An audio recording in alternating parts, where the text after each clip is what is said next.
Shalom peuple de Dieu, bonsoir, bienvenue encore dans ce programme merveilleux que vous suivez tout le lundi à partir de 20h heure de Kinshasa.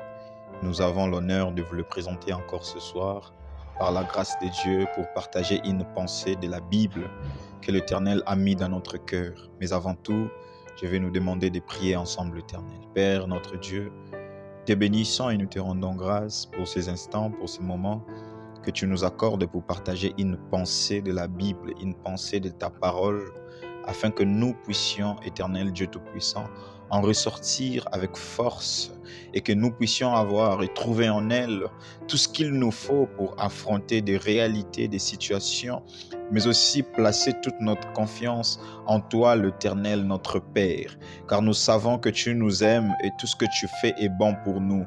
Voilà pourquoi nous voulons à chaque moment te faire confiance, même quand les réalités par lesquelles nous passons nous en empêchent, ô Jésus. Raison pour laquelle, en ce moment précis, nous voulons parler de ta part pour essayer d'amener une pensée de toi dans le cœur de quelqu'un.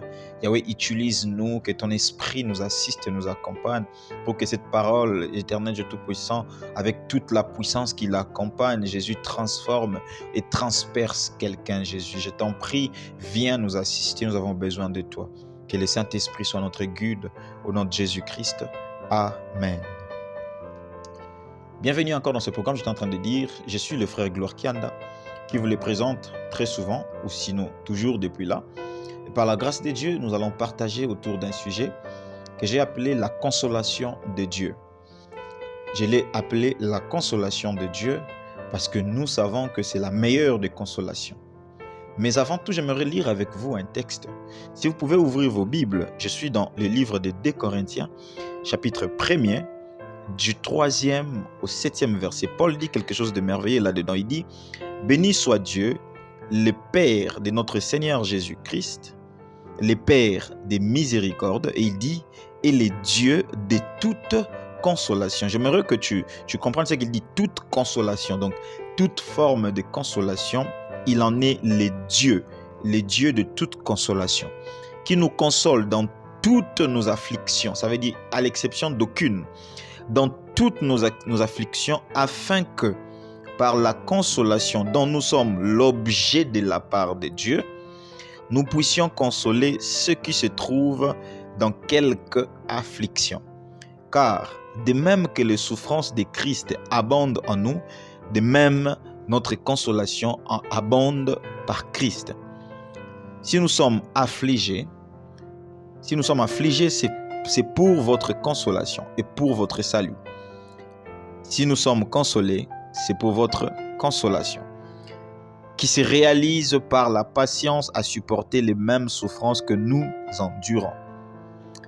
Et notre espérance à votre égard est ferme, parce que nous savons que si vous avez part aux souffrances, vous avez part aussi à la consolation.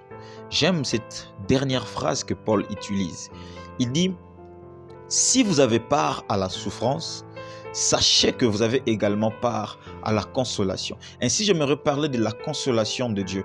J'aimerais, avant d'aller loin, te dire, si tu te rends compte que tu as eu part dans ta vie à des souffrances, sache que tu es éligible à la consolation. Tu auras également part à la consolation de la part de Dieu. Seulement, le problème, c'est que les hommes refusent de souffrir pour Dieu. Mais j'aimerais rassurer à quelqu'un qui souffre pour Dieu que de la même manière que tu as part à la souffrance à cause de Dieu, de la même manière que tu auras la consolation par Christ. Parce qu'il est important. Pourquoi j'aborde ce sujet en ce jour? J'ai remarqué beaucoup dans notre société aujourd'hui, c'est que lorsque nous passons de moments difficiles, lorsque il est tellement compliqué autour de nous, nous voulons aller chercher de consolation ailleurs. Les hommes, les maisons, je ne sais pas comment citer les noms. Nous cherchons des consolations dans des objets, nous cherchons des consolations. Pire encore, il y a des gens qui cherchent des consolations dans la boisson, dans le femme, dans les hommes, dans des choses bizarres. Pour se sentir mieux, ils préfèrent s'enivrer de certaines réalités, de la boisson, de toutes ces choses-là, juste pour fuir les stress de ce monde. Parfois, la situation que tu es en train de traverser est peut-être spirituelle. et tu te décides d'aller te droguer tout simplement parce que tu veux chercher consolation dans cela. Laisse-moi te dire clairement que toutes ces choses ne t'apporteront pas consolation. Toutes ces choses ne pourront t'apporter que malheur et malheur. Même si ça te fait oublier une situation pendant quelques secondes ou quelques minutes, rassure-toi que dans les minutes qui vont suivre, tu t'en souviendras et tu te retrouveras encore en train de vouloir faire les mêmes exercices pour la consolation. Et ainsi, nous voyons des gens qui deviennent esclaves de la boisson, esclaves de toutes ces choses-là, du chanvre, de la cigarette. Ils deviennent esclaves de toutes ces choses. Pourquoi? Parce que nous cherchons la consolation dans des choses en lieu et place de chercher la consolation en l'Éternel. Voilà pourquoi j'ai intitulé ce message « La consolation de Dieu ». J'aimerais en fait dire à quelqu'un, te rappeler un texte qui dit que c'est la bénédiction de l'Éternel qui enrichit et c'est elle qui ne se fait suivre d'aucun chagrin. Toutes les autres bénédictions, c'est toujours avec une contrepartie. De la même manière que c'est seule la bénédiction de l'Éternel qui enrichit, aussi de la même manière, c'est seule la consolation de l'Éternel qui a une grande portée dans la vie de quelqu'un. Et Christ étant venu sur la terre, il était venu justement pour faire un travail qui devait nous amener une consolation éternelle. La consolation ne veut tout simplement pas dire que tout est rose autour de nous, c'est-à-dire le malheur est disparu. Père, j'aimerais te dire la vérité. Aussi longtemps que nous vivons sur cette terre, il y aura toujours des réalités qui seront contraires à notre volonté. Si les fils de Dieu, Jésus-Christ de Nazareth, en vivant sur la terre, il y a eu beaucoup de réalités qui ont été contraires à ce que lui voulait. Entre autres, il a eu beaucoup d'accrochages avec les Juifs qui normalement étaient le peuple choisi de Dieu. Ils connaissaient la parole, ils connaissaient les Torah, la loi de Moïse, mais ils savaient que toute cette loi ne parlait que de Jésus-Christ.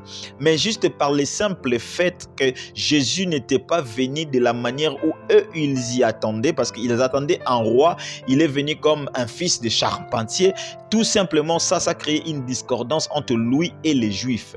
Et toute sa vie sur la terre, ils ont été l'opposant de Jésus-Christ. J'aimerais te dire ça clairement. Si lui, il a eu des opposants sur la terre. J'aimerais te le dire, aussi longtemps que nous sommes sur cette terre, nous aurons toujours des oppositions, des gens qui seront toujours contre nous, des choses qu'ils feront toujours contre nous. Mais si nous basons notre bonheur au fait que nous devons être clean sans ces réalités, j'aimerais te rassurer que nous passerons toute notre vie sur la terre tout en étant malheureux. Mais ce qui nous donne le bonheur, c'est le fait que nous appartenons au Dieu de toute consolation. C'est ce que Paul est en train de dire. Il parle de Dieu comme étant un Dieu miséricordieux et de toute consolation. Il fait une liaison, j'en ai déjà parlé une fois, où il dit il est le Père des miséricordes et le Dieu de toute consolation. Pour dire en fait que le fait que Dieu nous console n'est pas parce que nous méritons sa consolation, mais parce que lui est le Père des miséricordes. Donc c'est par miséricorde qu'il nous console. Ou autrement, c'est dans sa miséricorde qu'il tire la consolation pour des hommes qui ne le méritent pas, pour des hommes qui ne méritent pas la consolation de Dieu. Alors, il dit encore par la suite, Paul dit, lorsque nous sommes dans toutes nos afflictions, lui nous console. Ça veut dire, il n'y a aucune affliction sur la terre, quelle qu'elle en soit, qui ne peut pas bénéficier de la consolation de Dieu. Il n'y a aucune réalité difficile, aucun problème de la terre qu'un homme peut vivre qui n'est pas éligible à recevoir une consolation de la part de Dieu. Alors j'aimerais formellement t'interdire de vouloir chercher par soi-même à se consoler, de vouloir chercher par des hommes à se consoler. Oh, la consolation de l'homme pourrait te soulager pendant un temps, mais ça ne te gardera pas toute ta vie tout en étant consolé. La consolation des objets ne pourront jamais te consoler toute ta vie. Seule la consolation de l'Éternel qui peut te soulager toute ta vie tout en étant sur la terre, et même quand tu es pauvre, même quand tu n'as rien, même quand tout ce que tu fais ne réussit pas, la consolation de l'Éternel est capable de mettre une joie dans ton cœur qui peut te garder digne et saint dans sa présence.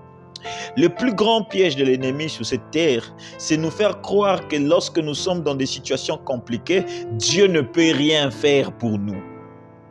C'est ça le plus grand piège de l'ennemi. Et quand l'homme se rend compte que personne ne peut plus rien faire pour lui, parce qu'il a l'impression que c'est Dieu lui-même qui le fait entrer dans ce genre de conditions, ce qui n'est pas forcément faux, mais il pense que quand c'est Dieu, c'est-à-dire il ne peut pas le lui faire sortir.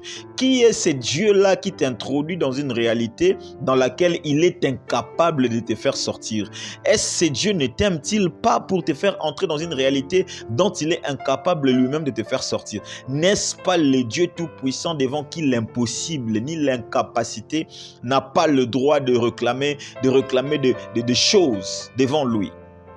Les dieux que tu pries, les dieux que nous prions, les dieux dont nous parlons est les dieux de toute consolation dans n'importe quelle affliction. Le problème le plus grand, c'est de faire confiance à l'Éternel. Lorsque nous faisons confiance à l'Éternel, nous pouvons nous retrouver exactement dans une situation difficile, mais nous nous souviendrons toujours que même dans la situation difficile, même dans la vallée de l'ombre de la mort, l'Éternel n'abandonne jamais les siens. David en savait quelque chose et ainsi il pouvait en parler clairement. Mais j'aimerais te dire une chose vraie. Comment Dieu console-t-il les gens? Parfois, lorsque je parle de la consolation, quelqu'un se dit, si j'ai besoin de 1 million de dollars, juste un exemple, si je dois m'attendre à une consolation de Dieu, Dieu doit me donner 1 million de dollars, là je m'assure que Dieu m'a consolé. Parfois, la consolation de Dieu n'est généralement pas ce que nous nous attendons. C'est ce qui nous fait croire que Dieu ne console pas, ou carrément Dieu ne console plus, parce qu'on a lu dans la Bible beaucoup de gens qui ont été consolés, et parfois on se dit, Dieu est limité dans la Bible, le Dieu d'aujourd'hui ne console plus. Avant d'aller loin, j'aimerais te dire, il est le même hier, aujourd'hui et éternellement. Il n'y a pas le Dieu d'hier, il n'y a pas le Dieu d'aujourd'hui, il n'en aura pas le Dieu de demain. Il est le même à tout temps et devant n'importe qui. Mais la première façon où Dieu nous console, c'est tout simplement en nous envoyant son esprit.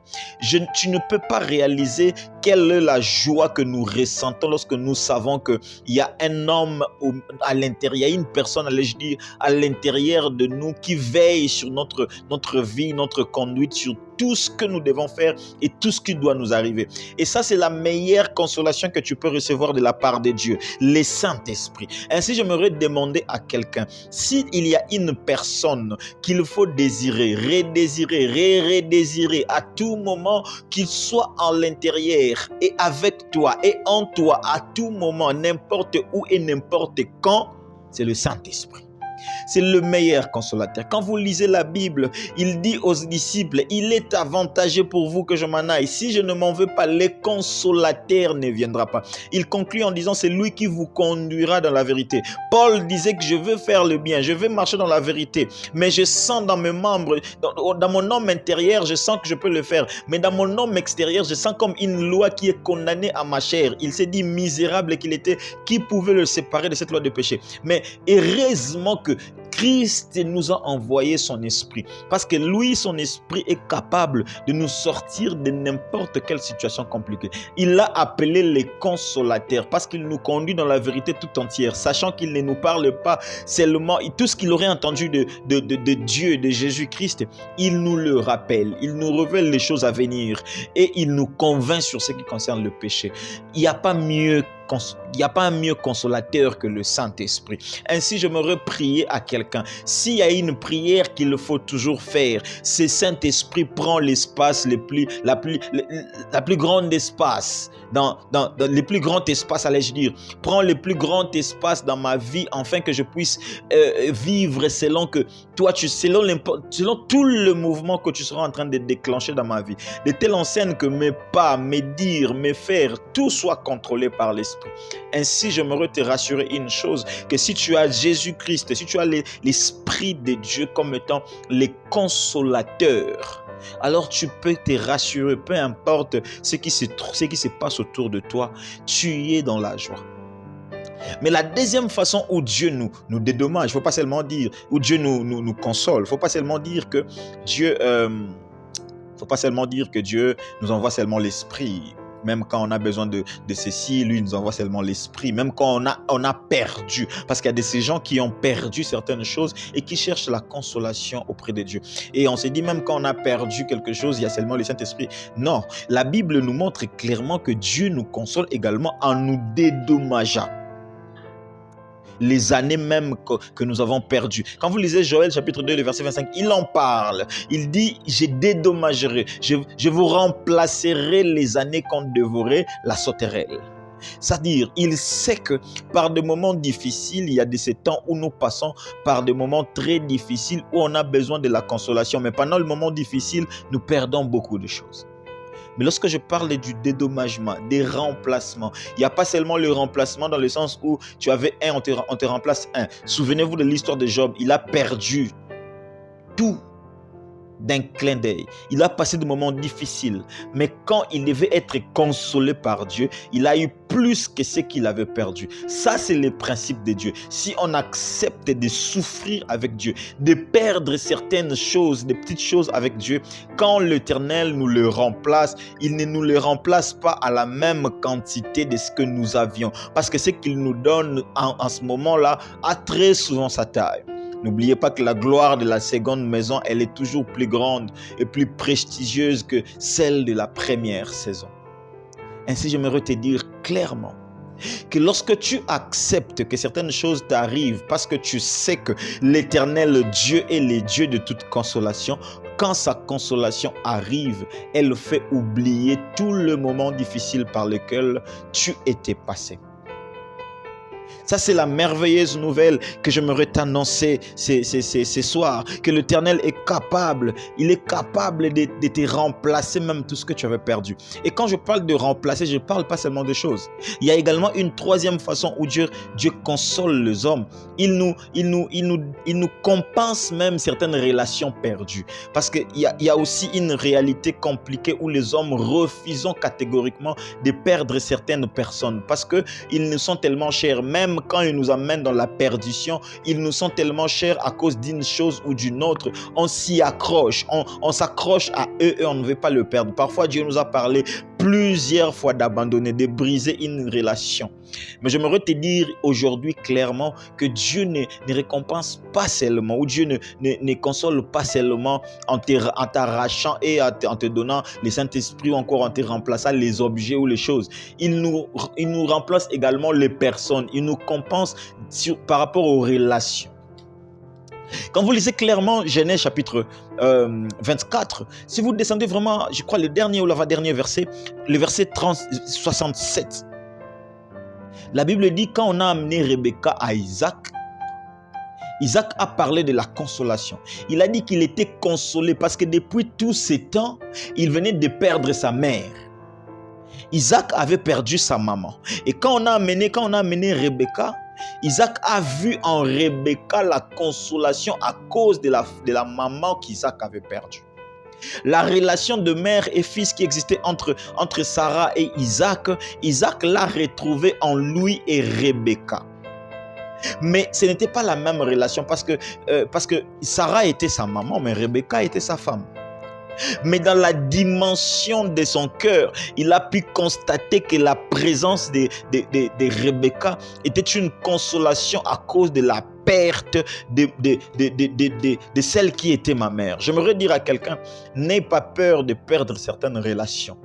Parce que tu dois veiller à ton intimité avec Dieu. Tu dois veiller à ta relation à toi avec Dieu. Si certaines relations ne t'amènent pas à bon port par rapport à ta propre relation avec Dieu, accepte de briser. Même si ça fera mal. Lorsque la consolation de l'Éternel arrivera, elle est capable de compenser cette relation-là.